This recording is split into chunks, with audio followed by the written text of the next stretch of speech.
안녕하세요, 가치남입니다. 오늘은 주말이잖아요. 그래서 다양한 이야기에 대해서 말씀을 드려보고 또 기관과 외국인의 수급을 보면서 어떤 종목에 집중을 했는지 그리고 다음 주엔 어떤 종목을 눈여겨볼 수 있는지 이런 다양한 이야기를 해보도록 하겠습니다. 자, 그런데 지금 휴가철이잖아요. 하지만 코로나가 잠잠해지지도 않고 또 날씨도 덥고 그렇다 보니 많은 분들께서 집에서 영화를 보시는 것 같은데 제가 주식과 관련된 영화를 하나 추천해 드릴게요. 굉장히 오래된 영화인데 아마 2009년쯤에 나왔을 거예요. 작전이란 영화거든요. 일단 내용에 대해서 간단히 설명을 드리면 개인 투자자가 주가 조작에 가담을 해서 많은 돈을 벌기도 하고 또 여러 가지 상황이 벌어지기도 하고 그런 영화입니다. 그래서 제 영상을 보시는 분들이라면 모든 분들께서 지금 주식을 투자하고 계실 텐데 주식과 관련된 영화이고 또 주가 조작이라는 내용이 가미가 되었으니까 한번 시청해보는 것도 좋을 것 같습니다. 자, 일단 미국 시장부터 한번 살펴보도록 할게요. 어제 S&P 500이 0.17%의 상승이 나왔고 다시 한번 신고가를 경신하였습니다. 그리고 나스닥은 어제 0.4%의 하락이 나왔지만 그래도 여전히 고가 근처에서 횡보를 하고 있습니다. 그리고 다우지수는 0.4%의 상승이 나왔고 마찬가지로 다시 한번 신고가를 경신하였습니다. 자, 그래서 미국 3대 지수를 봤을 때는 나스닥은 소폭의 하락이 있었지만 그래도 전반적으로 S&P 500과 다우지수 모두 양호한 모습을 보여주었고 일단 이런 점을 봤을 때는 다음 주에 시장은 나쁘지 않을 것이라고 보여지는 것 같습니다. 자, 그럼 종목들을 한번 살펴볼게요. 제가 조회 기간을 8월 4일부터 8월 6일까지 이번 주 수요일부터 금요일까지로 설정을 했거든요. 일주일 동안 보여드리는 것도 좋을 것 같은데 조금만 더 날짜를 압축시켰고요. 일단 한번 살펴볼게요. 먼저 기관이 가장 많이 매수한 종목이 삼성전자, 그리고 카카오뱅크, 네이버, 셀트리온, 하이브, HMM 이런 종목들을 많이 매수했고 그리고 삼성전자의 수급을 보시면 확실히 기관이 지난주 금요일만 제외하고 지속적인 매수 흐름을 보여주었습니다. 그리고 우측 차트를 보시더라도 7만원대였던 주가가 한번 가파르게 상승하는 모습이 나왔죠. 그리고 여기 있는 것은 프로그램 매수 추이거든요. 삼성전자가 비교적 가파르게 상승이 나왔던 화요일과 수요일 이때 당시에 프로그램 매수가 많이 들어왔었고 또 프로그램 매수의 대부분 약 90% 이상은 외국인이 담당을 하고 있습니다. 그래서 장중 프로그램 매수 집계를 보시면 대부분의 외국인의 현재 동향이라고 이해를 해보시면 좋을 것 같습니다. 자, 어쨌든 삼성전자는 3일 동안 강한 상승이 나오고 지금 이틀 동안 쉬어가고 있는데 저는 눌릴 만큼 많이 눌렸다고 생각을 하고 있어요. 그래서 8만원 초반 혹은 7만원 후반대에서는 너무 걱정할 필요는 없는 가격대라고 생각을 하고 있습니다. 물론 지루하고 횡보하는 구간은 나올 수는 있어도 7만원 초반, 더 나아가서 6만원대 이렇게까지는 하락하지 않을 거라고 생각을 하고 있습니다. 어쨌든 그동안 삼성전자는 제가 많이 말씀을 드렸으니까 여기서 패스하도록 하고요. 또 조금 눈여겨볼 수 있는 종목이 카카오뱅크. 자, 이 종목은 지난주 금요일날 상장을 했었죠. 그래서 차트가 지금 하나밖에 나오지 않는데 제가 한 가지 드리고 싶은 말씀이 있습니다. 제가 여러분들께 카카오뱅크에 대해서 말씀을 드리면서 단타가 아닌 투자할 계획을 갖고 계시다면 며칠 동안의 흐름을 지켜보자고 말씀을 드렸습니다. 제가 이렇게 흐름을 지켜보자고 말씀드린 이유 중에 하나는 그동안 카카오뱅크가 고평가되어 있다. 그리고 어떤 증권사에서는 목표 주가를 고목가 밑으로 하향 조정했던 한 증권사도 있었습니다. 그리고 전반적으로 카카오뱅크가 하고 있는 사업이 아무리 플랫폼을 기반으로 한 금융사업이라고 하더라도 시중에 있는 많은 은행 기업들하고 비교를 할 수밖에 없습니다. 그래서 그런 측면에서 봤을 때 폭발적인 상승, 강한 상승 이런 것들을 확신할 수 있는 종목은 아니었기 때문에 초반에는 조금은 보수적으로 접근해보자 이런 의견을 드린 것입니다. 그런데 며칠 전에 영상 댓글을 보니까 제 의견을 듣고 매수하지 않았었는데 상한가 가는 것을 보고 굉장히 아쉬웠다 이런 댓글을 남겨주신 분이 계시더라고요. 물론 어떤 심정인지 저도 이해를 하고 있습니다. 첫날부터 상한가로 진입했기 때문에 아쉬움이 많을 거예요. 그렇지만 제 주관은 언제나 투자할 때 걸림돌이 될 수 있는 무언가가 눈에 보인다면 살짝 한 발 물러나서 투자하는 관점으로 종목을 바라보고 있습니다. 그래서 결국 상한가로 갔기 때문에 매수하지 않은 것에 대해서 아쉬움이 있을 수 있겠지만 어쨌든 결과적인 이야기잖아요. 자, 대표적으로 이런 거죠. 자, 지금 보시는 종목은 카카오게임즈예요. 제가 날짜를 조금 당겨서 지난 7월 25일까지로 차트를 띄워봤습니다. 자, 그런데 카카오게임즈가 강한 상승이 나왔던 이유 중에 하나가 바로 오딘이라는 신작 게임으로 인해서 주가에 큰 상승이 나왔었고 거래대금도 상당히 많이 발생이 되고 있습니다. 그래서 실적과 재료 모두 긍정적인 종목이라고 생각을 하고 있지만 만약에 정말로 7월 22일 이 당시로 다시 돌아간다면 저는 절대로 매수하지 않을 것이다. 여러분들에게 이런 의견을 내비칠 것입니다. 그렇지만 제 생각과 달리 그 다음날 큰 하락 없이 조금이라도 상승이 나올 수가 있습니다. 자, 그런데 이런 경우를 보면서 내가 매수하지 않은 것에 대해서 아쉬움을 갖는 것은 굉장히 잘못된 생각이라고 저는 보여지거든요. 처음부터 어떤 종목을 매수할 때 조금의 리스크가 보이고 아무리 재료와 실적이 받쳐준다고 하더라도 뭔가 투자하기 꺼려지는 내용이 있다면 그 뒤에 상한가를 가던 급등이 나오던 저는 투자하지 않는 것이 가장 제일 원칙이라고 생각을 하고 있습니다. 그래서 결과를 보고 아쉬워하지 마시고요.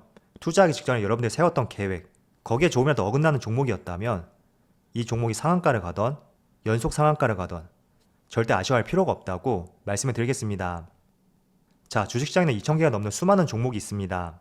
그런데 단지 하나의 종목을 놓쳤다고 아쉬워한다는 것은 내가 그만큼 종목을 발굴할 수 있는 실력이라고 해야 되나요? 기회?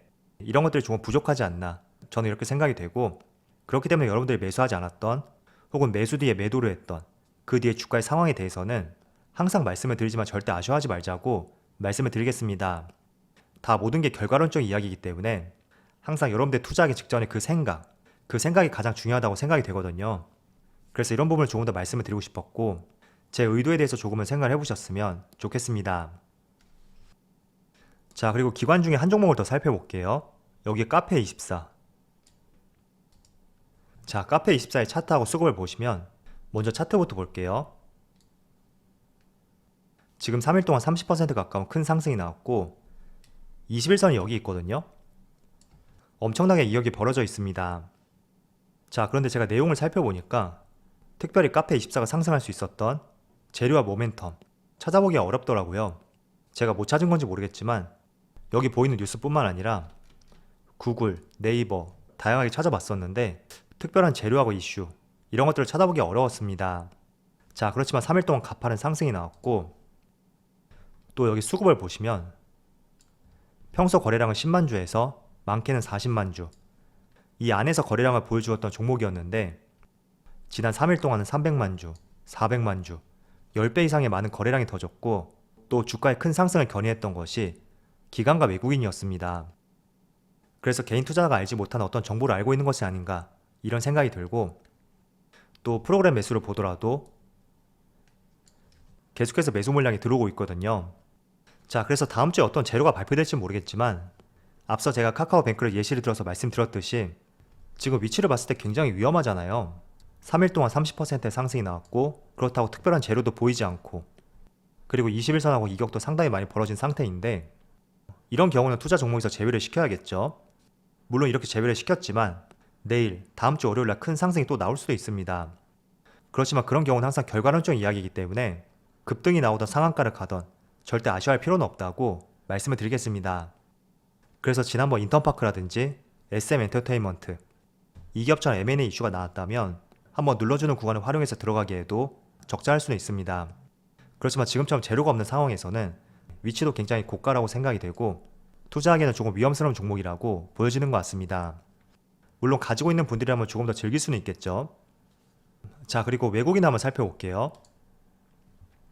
일단 외국인이 매수했던 상위 종목 중에서 삼성 SDI 같은 경우에는 항상 제가 말씀을 드렸기 때문에 특별하게 지금 상황에서 코멘트를 드리기에는 좀 그런 것 같고요. 일단 수급을 보더라도 기관과 외국인이 계속 매수세를 보여주고 있습니다. 그리고 21선하고 이격도 크게 벌어지지 않았기 때문에 굉장히 안정적인 흐름이라고 보여지고, 또 최근에 SK이노베이션 그리고 LG화학 모두 물적 분할 이슈가 있는 만큼 유일하게 리스크가 없는 기업이라고 볼 수가 있습니다. 그래서 조금만 올라가면 또 신고가를 경신하니까 얼마 남지 않은 것 같아요. 약 4% 정도죠. 약 4%만 상승하면 신고가를 경신할 수 있으니까 앞으로의 흐름을 지켜본다면 좋을 것 같습니다. 그리고 삼성전기도 굉장히 안정적인 흐름이죠. 차트 흐름을 보더라도 지금 21선과 함께 꾸준히 우상향 흐름을 보여주고 있고 또 기관과 외국인의 수급도 계속 들어오고 있습니다. 그래서 굉장히 안정적인 위치라고 보여지고요. 제가 하나 말씀을 드리고 싶은 것은 여기 현대로템 한번 클릭해 볼게요. 자, 현대로템의 주가를 보시면 최근에 가파른 상승을 보여주고 있죠. 그리고 수급도 보면 기관과 외국인의 연속적인 수급이 들어오고 있습니다. 또 프로그램 매수도 계속 들어오고 있는데, 자, 일단 현대로템은 하나의 재료가 있습니다. 지난번에는 남북 통신선 연결로 인해서 많은 대북 관련주들이 큰 상승이 나왔습니다. 물론 그때까지만 하더라도 단기적인 테마로서 이렇게 볼 수가 있었다면, 지난주 말에는 바이든 행정부에서 북한 비핵화 속도에 맞춰서 제재를 완화할 전망이다, 이런 기사가 나왔고, 그 때문에 지난주 금요일날 다시 한번 대북 관련주들의 큰 상승이 나왔습니다. 물론 이 당시에는 카카오뱅크 쪽으로 큰 거래 대금이 몰렸기 때문에 약간은 묻혔던 이슈라고 볼 수가 있는데, 최근에 이런 내용들을 봤을 때 약간은 대북 관련주들, 남북 경협주죠. 장기 투자로서는 좀 꺼릴 수는 있어도 스윙 투자 관점으로 한번 관심 있게 보는 것도 좋은 시점인 것 같습니다. 그래서 지금 현대로템의 수급을 보시면 기관과 외국인이 꾸준히 매수세를 보여주고 있고, 확실히 7월 말부터 거래량이 크게 증가한 것을 확인할 수가 있습니다. 그래서 지금 차트를 보시면 전고점을 소폭 경신하긴 했지만 그래도 21선하고 조금 이격이 벌어져 있기 때문에 약간의 조정은 발생이 될 수 있을 것 같습니다. 그렇지만 수급이 꾸준히 이어진다면, 스윙 투자 관점으로서 눌리는 구간을 활용해서 재료가 크게 소멸되지 않는다면 한번 관심을 가져보기에도 좋을 것 같습니다. 자, 그리고 포스코 한번 볼게요. 차트를 조금만 크게 해서,